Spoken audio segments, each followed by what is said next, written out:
Hey, what's going on, guys? Just so you know, I recorded like 4 videos on the same night, so yes, I do change my shirts.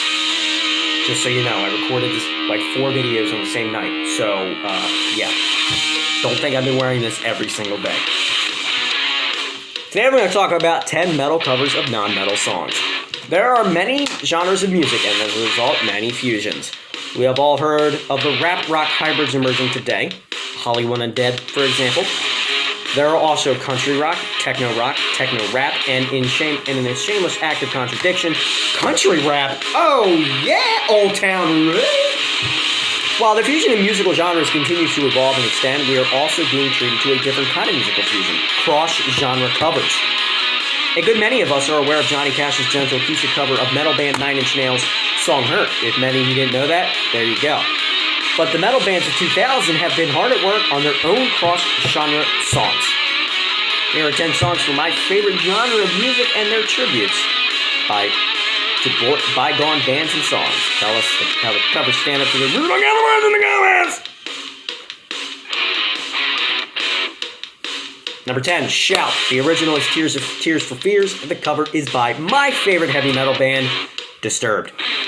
Their 2000 album, The Sickness, was Disturbed's debut album and contained their first hit, Down with the Sickness.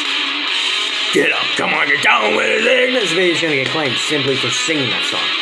The popularity of the single overshadowed the album's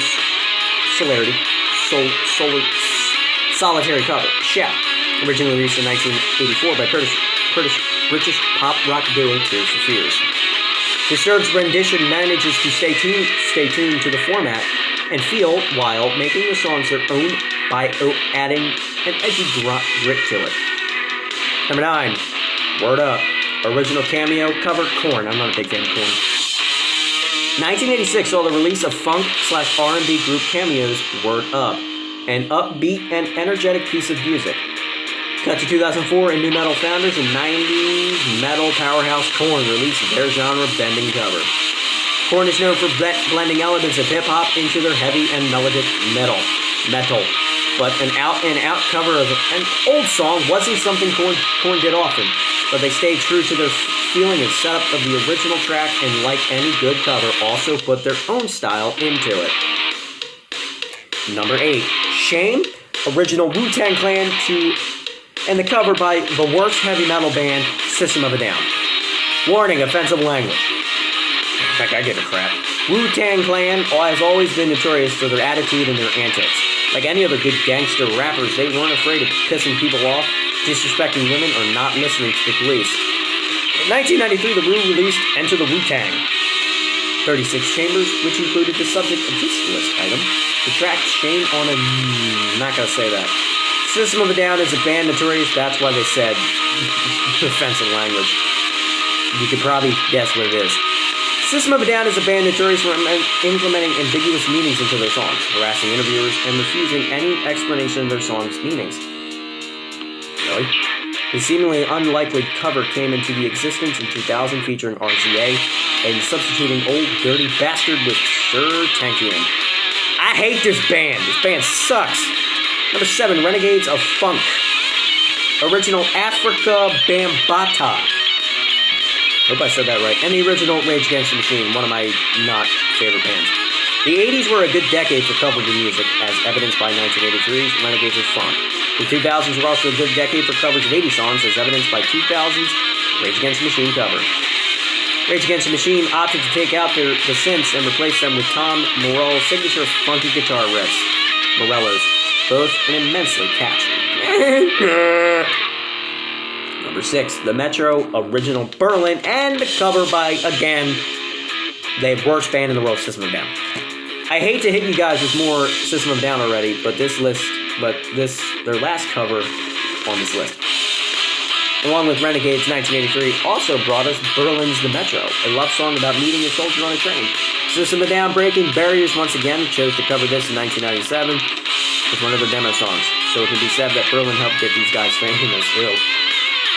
System of a Down released their debut self-titled album in 1999. I hate this band, they suck. Number 5, Sweet Dreams. The original Eurythmics by cover Marilyn Manson, as some people call them the Eurythmics. No, I'm just kidding. Again with 83, this incredibly popular song still gets regular airplay on radio stations to this day.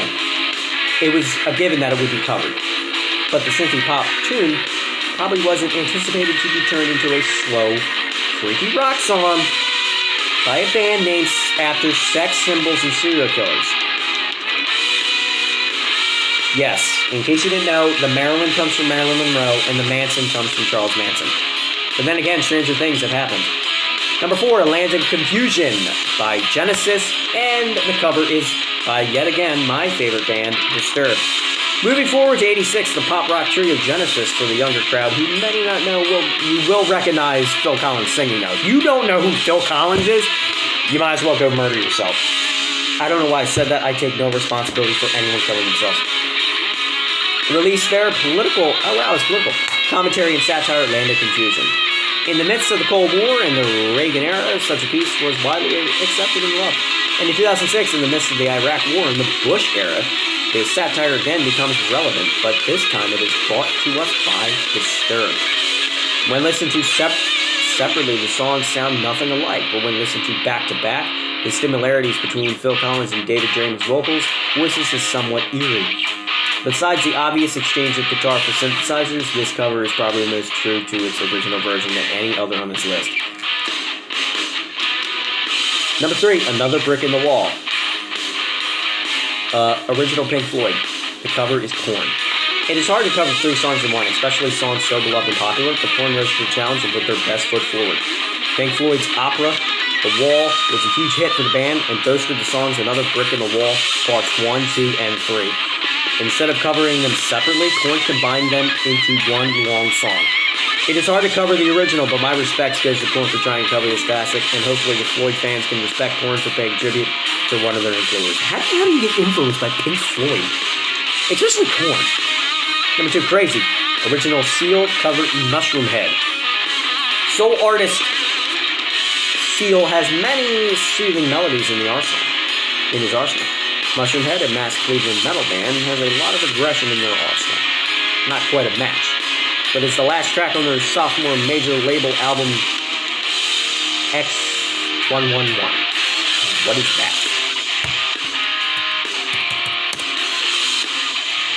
Not the video game.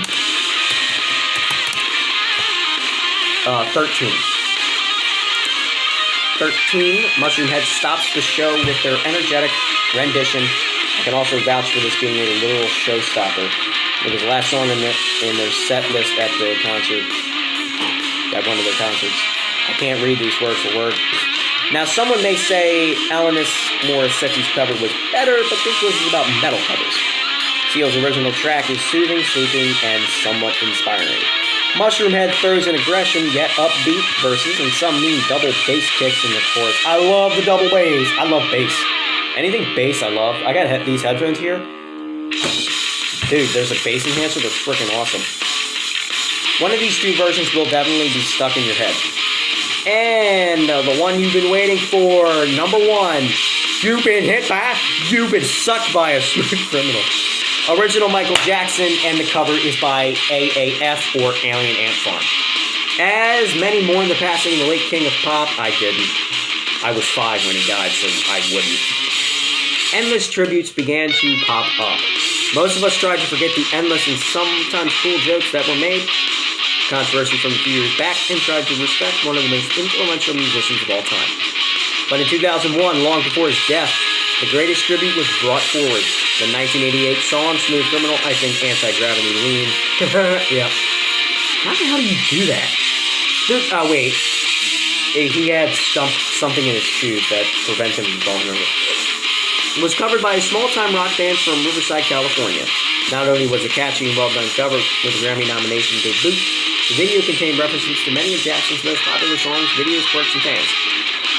Thank you all for watching. If you did enjoy the video, hit that like button down below. Subscribe to the channel, comment, share. I don't care. Peace out.